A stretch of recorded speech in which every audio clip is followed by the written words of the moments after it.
নমস্কার বন্ধুরা, এই চ্যানেলে আরেকটি পর্বে তোমাদের সবাইকে স্বাগত। তো বন্ধুরা, তোমরা কেমন আছো? আশা করি দেশ কিংবা দেশের বাইরে যে যেখান থেকে আমার এই ভিডিওটা দেখছো তোমরা সবাই ভালো আছো, সুস্থ আছো। চলো তাহলে দেরি না করে ভিডিওটি দেখে ফেলি। বন্ধুরা দেখো, আমি গ্যাসে তাওয়াটা বসিয়ে দিলাম, গ্যাসটাও জ্বালিয়ে দিলাম।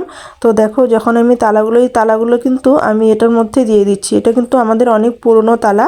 তো দেখতেই পাচ্ছ কতটা কালারটা নষ্ট হয়ে গেছে। তো এই তালাগুলো আমি বসিয়ে দিচ্ছি এই জন্যই যে যখন আমাদের তালাগুলো জং ধরে যায়, বৃষ্টিতে ভিজেই বলো আর ঘরে থাকতেই বলো, ব্যবহার না করলে তালাগুলো কিন্তু জং ধরে যায়। তো তোমরা যদি এভাবে তাওয়ার উপরে বসিয়ে গ্যাসটা এক পাশ হয়ে গেলে তারপর গ্যাসটা অফ করে দিয়ে আরেক পাশটা উল্টে দিবে, এভাবে জং ধরে কিন্তু তালাগুলো কিন্তু নষ্ট হয়ে যায়। তো এইভাবে গরম করলে কিন্তু জংটা ছেড়ে যাবে আর তালাটাও কিন্তু আমাদের ঠিক হয়ে যাবে। শুধু সেটাই না, তার মধ্যেও আবার আরেকটা কাজ করতে হবে। তো চলো তাহলে সেই কাজটা আমি দেখিয়ে দিচ্ছি কি করি। তো দেখো, এটা কিন্তু সামান্য গরম থাকতে হবে, একবারে ঠান্ডা হলে চলবে না। তো দেখো, আমি নারকেল তেল নিয়ে নিচ্ছি, তোমরা যে কোনো নারকেল তেল নিয়ে নিতে পারো। তো দেখো, আমার ঘরে এটা ছিল, আমি এটাই নিয়ে নিয়েছি। আর নারকেল তেলও তো দেখো ঠান্ডার দিনে জমে যায়। তো তোমরা কি করবে, সামান্য জল, উষ্ণ গরম জল করে সেটা তুমি যদি বোতলটা বসিয়ে দাও তাহলে কিন্তু তেলটা গলে যাবে। আর এভাবে যদি আমাদের তালাগুলোও গরম থাকে, উষ্ণ একটু গরম আছে, তো সেটাতে কিন্তু তেলটা দিলে চট করে কিন্তু তেলটা জমে যাবে না বা ঠান্ডাও হয়ে যাবে না। তো দেখো, আমি এইভাবে দিয়ে দিচ্ছি। দিয়ে দেওয়ার পর এর চাবিটা দিয়ে ভিতরে দিয়ে তারপরে অনেক ঘোরাঘুরি করতে থাকবো। তো করলে কিন্তু আমার তালাটা একদমই ঠিক হয়ে যাবে, জংও ছেড়ে যাবে। তো তোমরা বন্ধুরা, ভালো লাগলে তোমরা বাড়িতে অবশ্যই অ্যাপ্লাই করো। বন্ধুরা দেখো, এভাবে ভালো করে একটু ঘুরিয়ে নিলে কিন্তু আমাদের তালাটা ঠিক হয়ে যাবে, যত পুরনো তালাই হোক না কেন। তো চলো বন্ধুরা, পরের নাম্বার টিপসটা দেখে নিই। তো বন্ধুরা দেখো, এখানে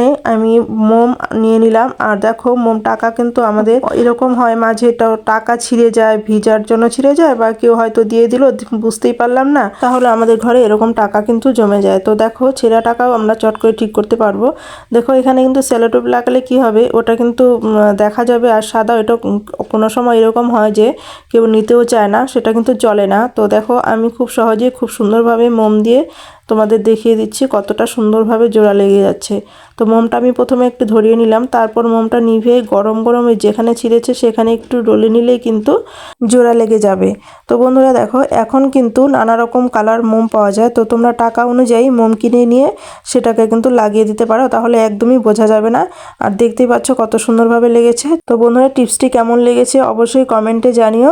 চলো তাহলে বন্ধুরা, পরের নাম্বার টিপসটা দেখে নিই। তো বন্ধুরা দেখো, আমরা প্রত্যেকের বাড়িতেই তো রান্না হয় আলু, সেই আলুগুলো দিয়ে তো ক্লিন করতে কিন্তু প্রচুর হেল্প করে। তো এই আলুগুলো দিয়ে আমি তোমাদের আজকে কি ক্লিন করে দেখাচ্ছি সেটা তোমরা দেখো। তো আস্তে টেনে দেখো না, তাহলে বুঝতে পারবে না। এটা কিন্তু খুবই ভালো কাজ করে। চলো তাহলে দেখিয়ে দিই কি কাজ করছি। তো এটার মধ্যে আমি সেফটি পিন দিয়ে প্রথমে ভালো করে এরকম ফুটো করে নিচ্ছি, তারপর এটার মধ্যে দিয়ে দিব খাবার সোডা। প্রত্যেকের ঘরেই রয়েছে খাবার সোডা। তো তোমরা খাবার সোডাটাকে আমি ভালো করে লাগিয়ে নিলাম চাকুর সাহায্যে। তারপর দেখো বন্ধুরা, এরকম যাদের কাজ রয়েছে, সে ড্রেসিং টেবিলেরই হোক, আয়না, ছোট আয়নাতেই হোক, এরকম যে কাজগুলো রয়েছে সেগুলো কিন্তু খুব ভালো পরিষ্কার হয়। তারপর সুতির ন্যাকড়া দিয়ে মুছে দিলে কিন্তু খুব ভালো পরিষ্কার হয়ে যায়। তো তারপর দেখো, এই জিনিসগুলো যে রয়েছে এগুলো জং ধরে কিন্তু নষ্ট হয়ে যায়। তোমরা যদি এভাবে একটু ঘষে তারপর সুতির ন্যাকড়া দিয়ে মুছে এটাকে গ্রিস লাগিয়ে নাও, তাহলে কিন্তু জিনিসটা খুবই ভালো থাকবে, অনেক দিন ভালো থাকবে। আর এভাবে ফেলে রাখলে চলবে না। তো বন্ধুরা, চলো পরের নাম্বার টিপসটা দেখে নেই। তো বন্ধুরা দেখো, আমাদের ঠান্ডার দিনে কিন্তু বিছানাপত্র একদমই ঠান্ডা হয়ে পড়ে থাকে। বিছানায় যখন শুতে যাই তখন খুবই অসুবিধা লাগে,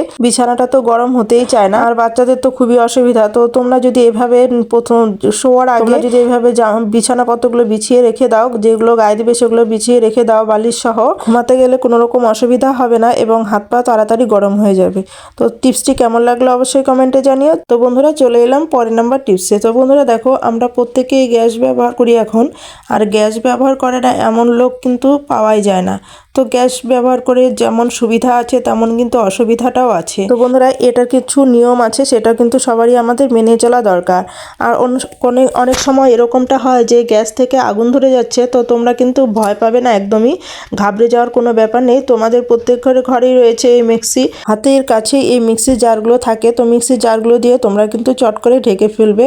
তো আর যখন বাইরের হাওয়া বা অক্সিজেন এটার ভিতর ঢুকতে পারবে না, তখন কিন্তু আগুনটা একদমই নিভে যাবে, কোনো রকম ভয় পাওয়ার কোনো ব্যাপার নেই। তো তোমরা কিন্তু অবশ্যই এটা করবে। তোমরা হাতের কাছে স্টিলের বালতি, সিলভারের বালতি এগুলো তোমরা ইউজ করতে পারো। অনেকেই প্লাস্টিকের বালতি ইউজ করো, একদমই প্লাস্টিকের বালতি ইউজ করাটা ঠিক নয়। বন্ধুরা তোমরা কিন্তু অবশ্যই মিক্সি জারগুলো হাতের কাছে পেয়ে যাবে, এগুলোই তোমরা ইউজ করতে পারো, ভালোভাবে আগুনটাকে কভার করতে পারবে। তো বন্ধুরা তোমাদেরকে আরেকটি নিয়ম বলে দিচ্ছি, সেটা হচ্ছে সিলিন্ডারের এক্সপায়ার হওয়ার ডেট। তো বন্ধুরা দেখো এখানে রয়েছে ডি এবং সংখ্যা আছে 28। তো আমাদের এখানে আমি তোমাদের ডি মানেটা কি সেটা আমি বুঝিয়ে দিচ্ছি। এ মানে জানুয়ারি থেকে মার্চ মাস অবধি চলবে, আর বি হচ্ছে এপ্রিল থেকে জুন অবধি চলবে, সি মানে জুলাই থেকে সেপ্টেম্বর অবধি চলবে, ডি অর্থাৎ অক্টোবর থেকে ডিসেম্বর অবধি চলবে। আমাদের সিলিন্ডারে যেহেতু ডি 28 এর অর্থ হলো 2028 সালের অক্টোবর মাসের থেকে ডিসেম্বর পর্যন্ত আমাদের সিলিন্ডার চলবে। তো তোমাদের সিলিন্ডারে অন্য কিছুও লেখা থাকতে পারে, সংখ্যা দেখে তো বোঝা যায়, আর সেই মাসটা দেখতে হলে ভিডিওর উপরে টেবিলটাতে দেওয়া আছে।